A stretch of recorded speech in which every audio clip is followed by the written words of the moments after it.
사람들은 끊임없이 자신의 모습을 기록하려 합니다. 이러한 기록 방식은 과거 벽화나 초상화를 통해 유래되었습니다. 지금부터 중국의 변화를 살펴보도록 하겠습니다. 먼저 선진시대를 살펴볼까요? 인물 초상화 위주로 미술은 교훈적이거나 공덕을 찬양하고 예의와 도덕을 유지하는 도구였습니다.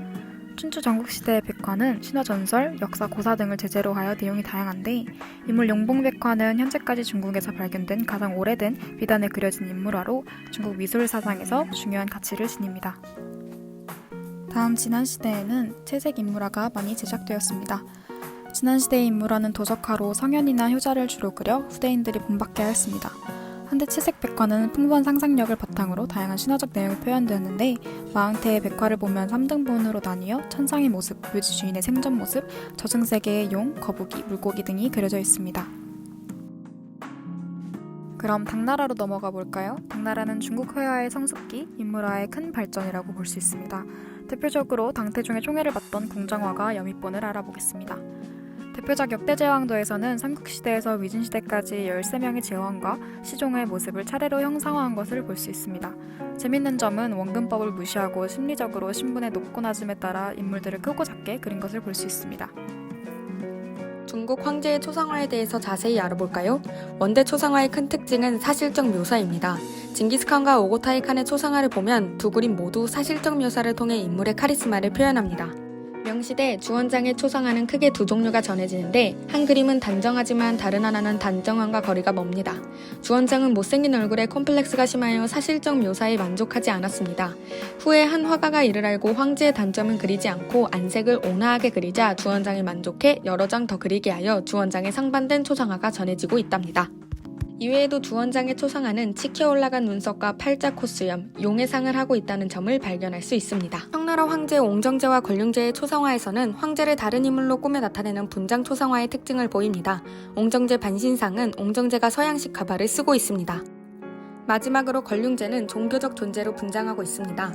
다른 인물로 꾸며 나타냄으로써 황제는 역할 변경이 얼마든지 가능한 군주임을 보여줍니다.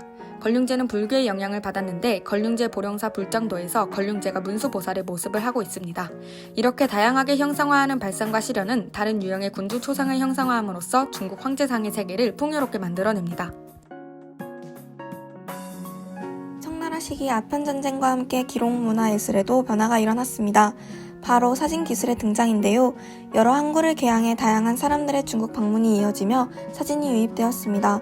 가장 초기 중국의 사진은 외국인 줄사이티어가 실제 반역자를 촬영한 사진입니다. 초기 사진의 특징은 무엇일까요? 첫째, 약 50년간 초상사진이 중점적이었습니다. 둘째, 반신상은 금기입니다. 반신상의 사진은 허리를 절단한 것처럼 보였기 때문에 중국인들은 이를 싫어했습니다. 셋째, 흙과 백의 단순함으로 사물을 표현하게 하여 인간 정신과 생각을 나타내고자 했습니다. 중국의 사진은 아시아 국가 중 최초로 사진을 수용 발전했고 주변국들에게 많은 영향을 미쳤다는 것에 의의가 있습니다. 사진에 이어 시청각을 모두 활용한 영화가 시작된 것은 언제일까요? 1905년 펑타이 사진관에서 런칭타이가 만든 정군산이 중국 최초의 영화입니다. 정군산은 텐신페이가 카메라 앞에서 경극을 하며 촬영이 된 경극 영화입니다. 이전까지의 기록 문화는 전문 제작자에 의해서 기록되어져 왔습니다. 하지만 시간이 흘러 지금은 모두가 즐길 수 있는 문화로 틱톡과 삐리삐리가 나타났습니다. 먼저 틱톡은 중국 기업 바이트댄스가 개발한 숏폼 형식으로 영상을 제작하고 공유할 수 있는 중국의 SNS입니다. 이는 최근 글로벌 시장에서 가장 많은 인기를 얻고 있는 플랫폼입니다. 틱톡은 짧은 영상, 누구나 쉽게 만들 수 있는 영상, 쌍방울 소통 플랫폼이라는 특징을 지닙니다. 더불어 최근 코로나19를 극복하기 위해서 의미 있는 챌린지를 선보였고 이에 많은 사람들이 동참해 화제가 되었습니다. 틱톡은 출시한 지 약 3년 만에 전 세계인이 가장 많이 다운받는 앱 5위에 들어 앞으로의 전망이 더욱 기대됩니다.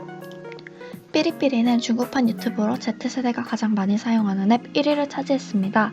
이렇게 성장할 수 있었던 비결은 탐무 시스템과 독특한 회원관리 방식 덕분입니다. 탐무란 동영상 댓글 자막 시스템으로 사용자가 댓글을 남기면 영상 위를 가로질러 댓글이 지나갑니다. 삐리삐리에서는 정규 회원이 되기 위해 100개의 퀴즈에서 60점 이상을 획득해야 합니다. 욕설을 남긴다면 정규 회원 자격이 박탈되기 때문에 건전한 플랫폼이 형성되었습니다. 이처럼 중국의 기록 방식은 시대의 흐름과 기술의 발전에 따라서 변화하였습니다.